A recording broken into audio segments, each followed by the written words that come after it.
ഇനി പറയണം ഗോപാലകൃഷ്ണ. കാര്യം നിങ്ങൾ കേട്ടതല്ലേ സത്യാമ്മേ? എന്നാലും ഒന്നുകൂടി ഒന്ന് പറയണം. ഒരു കേസിൽ ന്യായം പറയുമ്പോ അതിന്റെ നടപടിക്രമങ്ങളും കൂടി ഒന്ന് പാലിക്കണ്ടേ? സത്യാമ്മേ, നിങ്ങളുടെ മകൻ താലി കെട്ടിക്കൊണ്ടുവന്ന എന്റെ മകൾക്ക് ഇവിടെ താമസിക്കാൻ കഴിയണം. അതിനാര് തടസ്സം പറഞ്ഞു?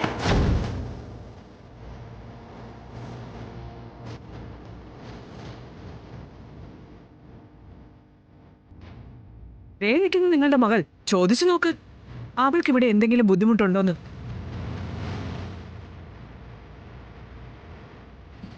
ശ്യാമ, ഇങ്ങോട്ട് നീങ്ങി നിൽക്ക്.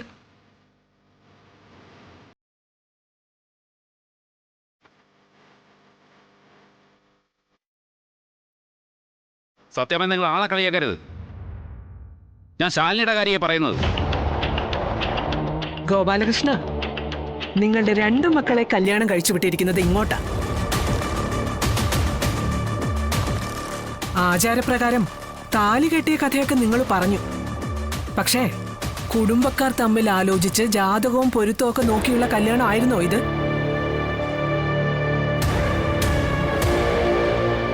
നിങ്ങളുടെ ഒരു മകൾ എന്റെ മകനോട് കെട്ടാൻ ആജ്ഞാപിച്ചു. മറ്റൊരു മകളെ അവളുടെ സമ്മതം ഇല്ലാതെ തന്നെ എന്റെ രണ്ടാമത്തെ മകൻ കല്യാണം കഴിച്ചു. രണ്ടുപേരെയും ഒരേപോലെ ഒരേ നിലവിളക്ക് കൊടുത്താ ഞാൻ ഈ വീട്ടിലേക്ക് സ്വീകരിച്ചത്. അതിൽ ഒരാൾ ഇവിടെ സുഖമായിട്ട് കഴിയുന്നു, രണ്ടാമത്തെ ആൾ ഇവിടെ ഇല്ല. അതിന്റെ കാരണം എന്താണെന്ന് അറിയോ ഗോപാലകൃഷ്ണന്? അതിന്റെ കാരണം തന്നെയാ സത്യമേ നിങ്ങൾ പറയേണ്ടത്. ഗോപാലകൃഷ്ണൻ എങ്ങനെയാ ഇങ്ങോട്ട് വന്നത്?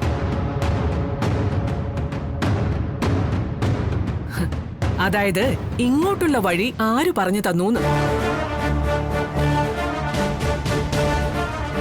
ഓ, കൂടെ ശാരദാമ്മ ഉണ്ടായിരുന്നല്ലോ അല്ലേ? സത്യാമ്മേ,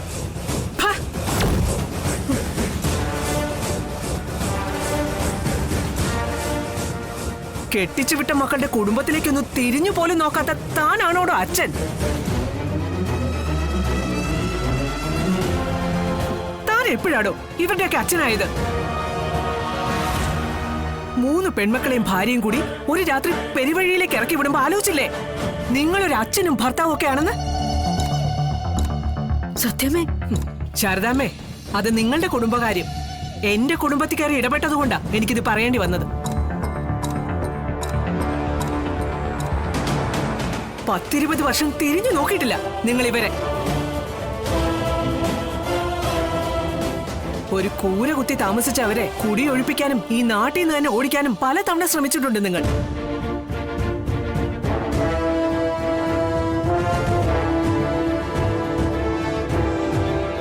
ഒടുക്കം പുതിയ ഭാര്യ കറിവേപ്പില പോലെ എടുത്ത് പുറത്തേക്ക് കളഞ്ഞപ്പോ സ്വത്തും പ്രതാപവും ഒക്കെ മങ്ങി വീണ്ടും ഇവരുടെ കരുണയില്. എന്നിട്ടും സന്യാസവും തീർത്ഥയാത്ര എന്നൊക്കെ പറഞ്ഞ് കാടാറു മാസം നാടാറു മാസം. ഇപ്പൊ തീരെ വയ്യാണ്ട് വടി കുത്തിയപ്പോ കുടുംബസ്നേഹം അങ്ങ് പെരുത്തു.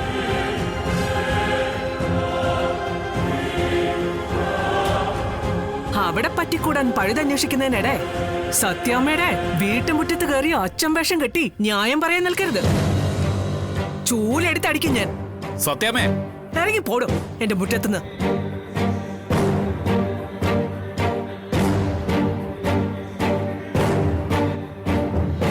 ശ്യാമേ, അകത്തേക്ക് പോ. ശ്യാമേ, നിന്നോടാ പറഞ്ഞത്. ചെല്ലുമോളെ.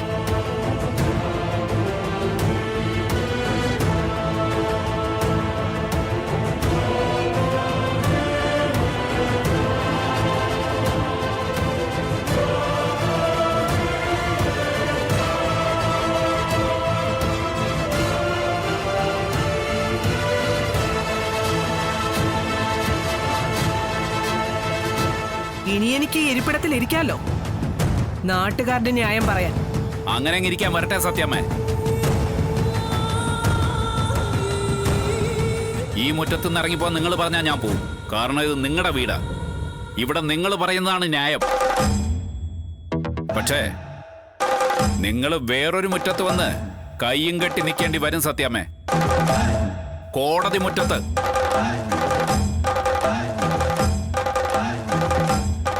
സത്യഭാമ തീരുമാനിക്കുന്ന നീതി ന്യായമല്ല അവിടെ നടക്കുന്നത്. വിധി പറയുന്നത് പരാതിക്കാരന്റെയോ പ്രതിയുടെയോ മാതാപിതാക്കന്മാരുടെയോ ജീവചരിത്രം ചികഞ്ഞു നോക്കിയിട്ടുമല്ല.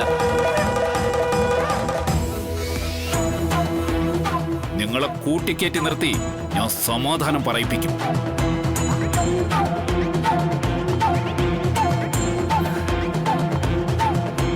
ദേ 3 ദിവസം, 3 ദിവസം അത്രേ ഉള്ളൂ നിങ്ങൾക്കുള്ള സമയം.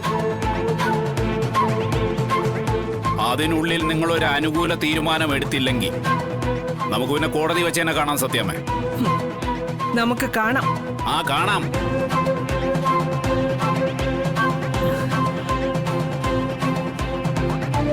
ഇപ്പൊ പോവാ സത്യമേ, നമുക്കിനിയും കാണാം. വാ ശാരദേ.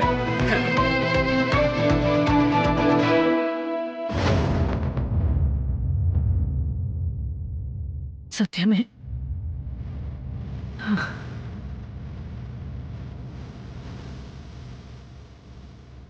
ശാരദേ, ഇവിടെ വരാനാ പറഞ്ഞത്. ശാരദാമ്മ ചെല്ല്. ദേ ഗോപാലകൃഷ്ണൻ വിളിക്കുന്നു. ശാരദേ,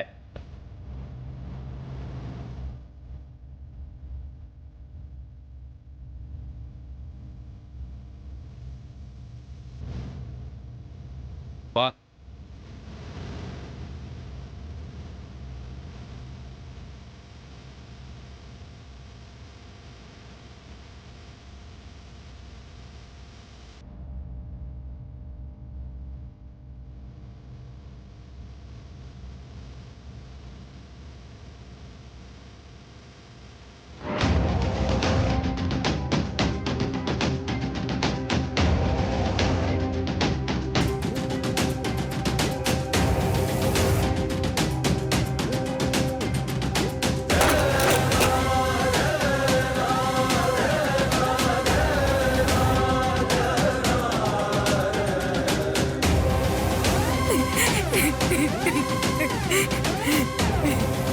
ശ്യാമേ,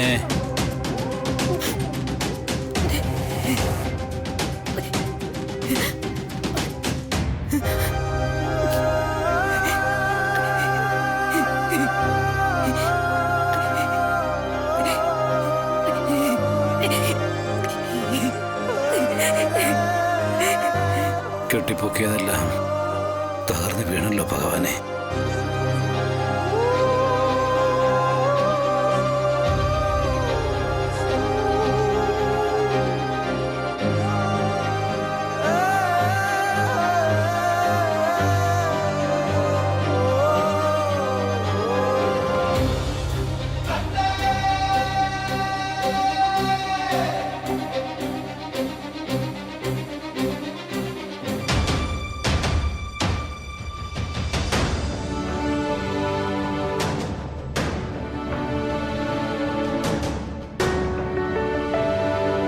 ആഹാ, മാഡം ഇറങ്ങിയില്ലേ? ഇല്ല അനു, ഈ ഫയലില് ഇന്ന് തന്നെ ഒരു തീരുമാനം എടുക്കണം. ഇതേതാ മാഡം ഫയല്? പെരുന്തുറ കടപ്പുറവാസികൾക്ക് വേണ്ടി നമ്മളൊരു സ്പെഷ്യൽ പാക്കേജ് ഉണ്ടാക്കിയില്ലേ? ഫണ്ട് കടപ്പുറംകാർക്ക് കിട്ടണമെങ്കിൽ എന്റെ സൈൻ തന്നെ വേണം. മാഡം ഫണ്ട് വക മാറ്റിന്ന് പറഞ്ഞ് പിന്നീട് ഒരു പ്രശ്നം ഉണ്ടാവില്ലല്ലോ അല്ലേ? ഹേയ്, മാഡം അപ്പൊ സത്യമോളെ സ്കൂളിൽ നിന്ന് വിളിക്കാൻ അമ്മയോട് പറഞ്ഞിട്ടുണ്ട്.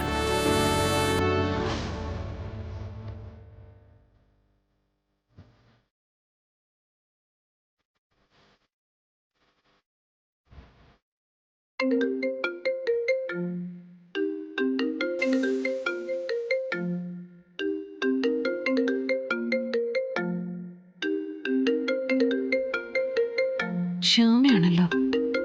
മാഡം ഞാൻ ഹലോ കുഞ്ഞേച്ചി. എന്താടേ? കുഞ്ഞേച്ചി, ഇവിടെ വലിയ കുഴപ്പങ്ങളുണ്ടായി കുഞ്ഞേച്ചി. എന്ത് കുഴപ്പം? അച്ഛൻ വന്നിരുന്നു. അച്ഛനും? എന്തിന്? അച്ഛൻ മാത്രമല്ല, അമ്മയും കുറുപ്പ് സാറും നാട്ടുകാരും അങ്ങനെ എല്ലാവരും ഉണ്ടായിരുന്നു.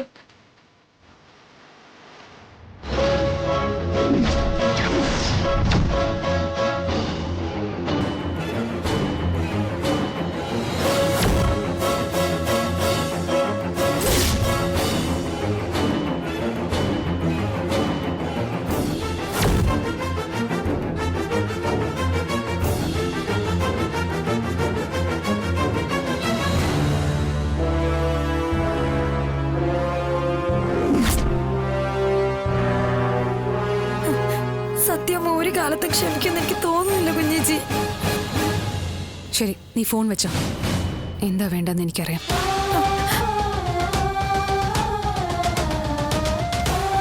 കുഞ്ഞേച്ചി, ഹലോ കുഞ്ഞേ.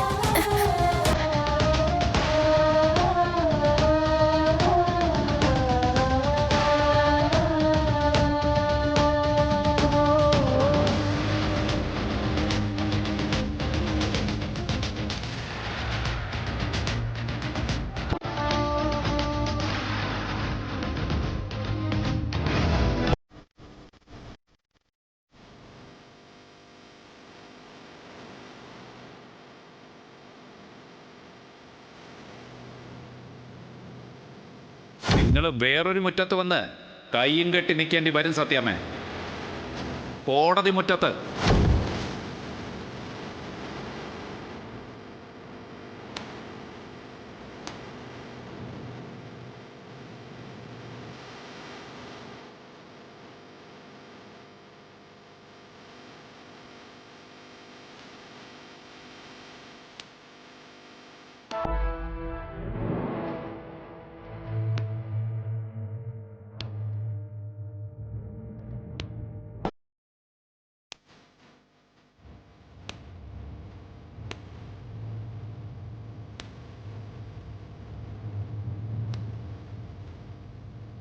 ഭാമേ,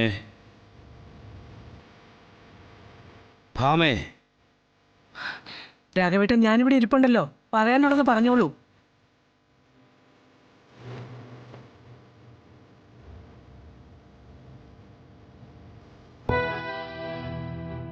ഭാമേ, ആ ഗോപാലകൃഷ്ണൻ പറഞ്ഞത് മനസ്സിലിട്ട് ഉരുട്ടണ്ട. പെൺമക്കളുള്ള അച്ഛനമ്മമാരുടെ വേദന നിനക്ക് മനസ്സിലാവുമല്ലോ. രാഘവേട്ട, എനിക്കും പെൺകുട്ടിയുണ്ട്. വസുമതിയെ കൊണ്ട് പൊറുതി മുട്ടി പ്രീതി ഇവിടെ അർജുനുമായിട്ട് പിണങ്ങി 1.5 വർഷത്തോളം താമസിച്ചതാ. വസുമതിയെ കോടതി കയറ്റുമെന്നും പറഞ്ഞ് ഞാൻ നാട്ടുകാരെയും കൊണ്ട് അവരുടെ വീട്ടിലേക്ക് കയറി ചെന്നിട്ടില്ല. ഇല്ല ഭാമേ, സമ്മതിച്ചു.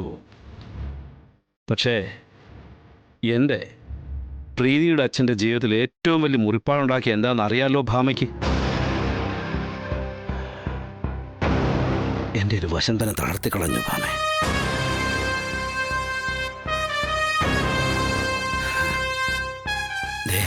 കാണുന്നില്ലേ, നിന്റെ ഭാര്യയുടെ വയറ്റിക്കുരുത്ത് ആ വിഷജന്തുവിനെ പറിച്ചെറിയണം.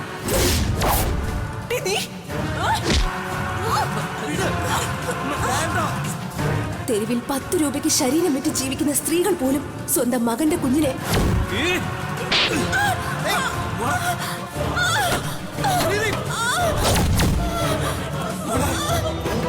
അബോർഷനായിപ്പോയി.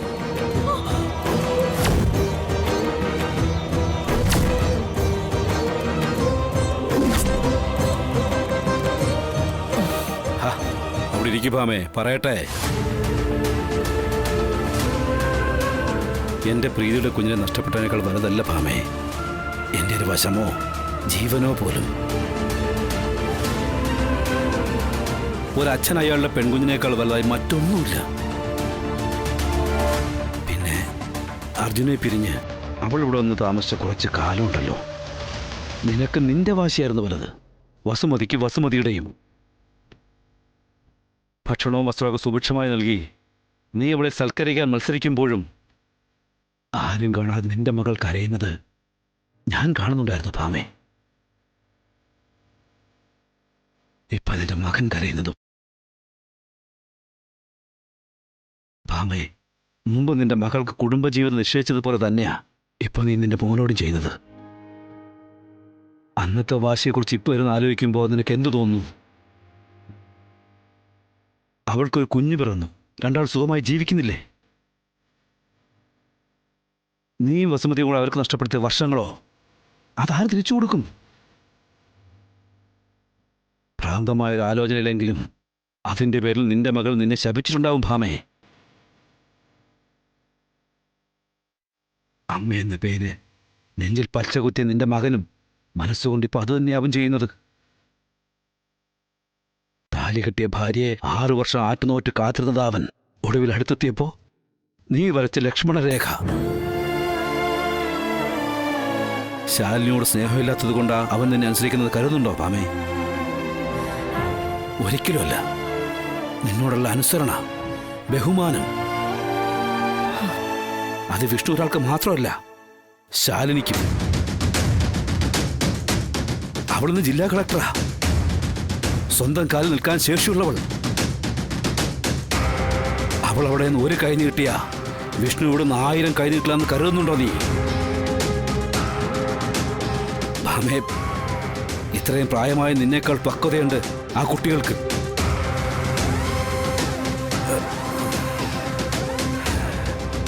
വീണ്ടും ചരിത്രം ആവർത്തിക്കുകയാണല്ലോ ഭാമേ. മറ്റൊരു അർജുനും പ്രീതിയും. വസുമതി നിന്റെ മകളോട് ചെയ്തെന്ന് പറയുന്നത് തന്നെയല്ലേ നീ ഇപ്പൊ ശാലിനിയോടും ചെയ്യുന്നത്? എങ്ങനെ ചെയ്യാൻ തോന്നുന്നു ഭാമേ നിനക്കിതൊക്കെ?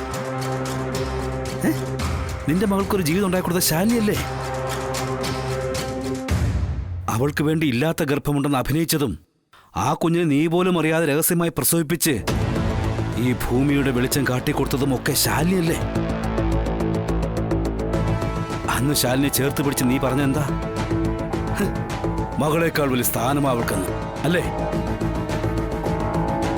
നീ പറയും സത്യഭാമ വാക്ക് മാറില്ലെന്ന്. അതൊക്കെ ഒരു ഭംഗിക്ക. നിനക്കാരുടെ സന്തോഷം കാണുന്ന ഇഷ്ടമല്ല ഭാമേ. മക്കളുടെ ആയാലും മരുമക്കളുടെ ആയാലും അവര് ഈ ഞാനടക്കം വേദനിക്കുകയും ഉള്ളുകൊണ്ട് നീറുകയും ചെയ്യുമ്പോ നീ അനുഭവിക്കുന്ന ലഹരിയുണ്ടല്ലോ. ഇല്ല, അതില്ലാതെ നിനക്ക് ജീവിക്കാൻ പറ്റില്ല.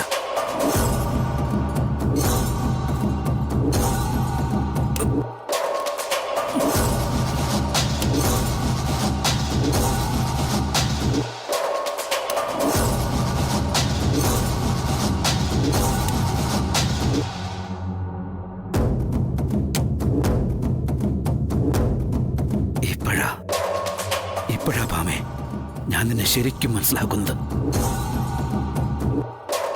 കുഞ്ഞുങ്ങളുടെ ചോരയും സുമംഗലികളുടെ കണ്ണുനീരും പെൺകുട്ടികളുടെ അച്ഛനമ്മമാരുടെ ജീവനുമൊക്കെ നിന്റെ കാൽച്ചുവട്ടിൽ ധാരയായി വർഷിച്ചുകൊണ്ടിരിക്കും. അപ്പോഴും നീ മേലെ നടിക്കും വാക്കാണ് സത്യമെന്നും പറഞ്ഞ്. വാക്കല്ല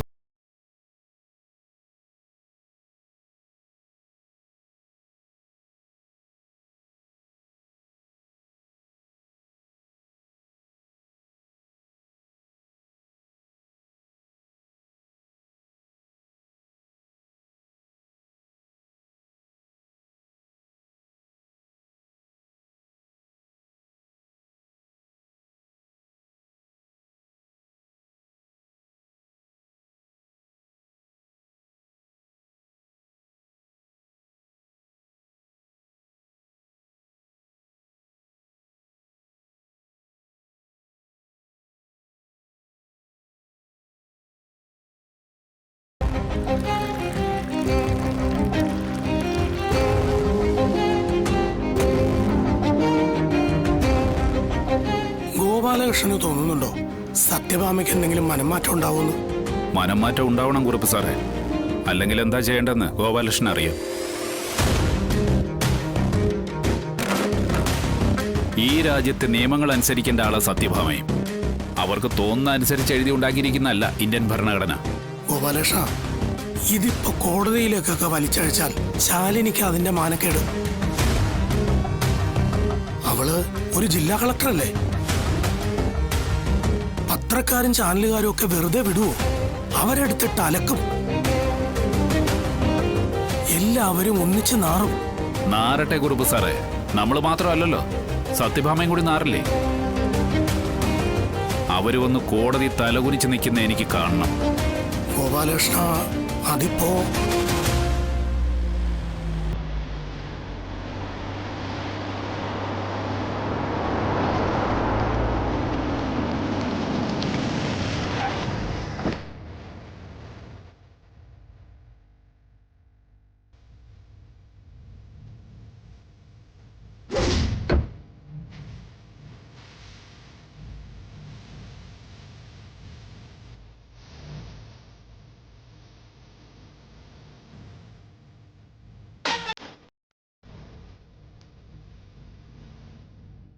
നിയമം കുറച്ച് അറിയാവുന്നതുകൊണ്ട് പറയുക, ഈ കളക്ടർമാർക്കൊക്കെ പ്രോട്ടോകോൾ എന്ന് പറയുന്ന ഒരു സംഗതിയുണ്ട്. സ്വന്തം മാന്യതയും സ്വകാര്യതയും കാത്തു സൂക്ഷിക്കേണ്ടത് അവരുടെ ബാധ്യതയാണ്. എന്ന് കരുതി അവർക്ക് അവരുടേതായ ഒരു ജീവിതം ഇല്ലേ കുറുപ്പ് സാറേ? കളക്ടർ എന്ന് പറയുന്ന ഒരു യന്ത്രമൊന്നും അല്ലല്ലോ, മനുഷ്യൻ തന്നെ അല്ലേ?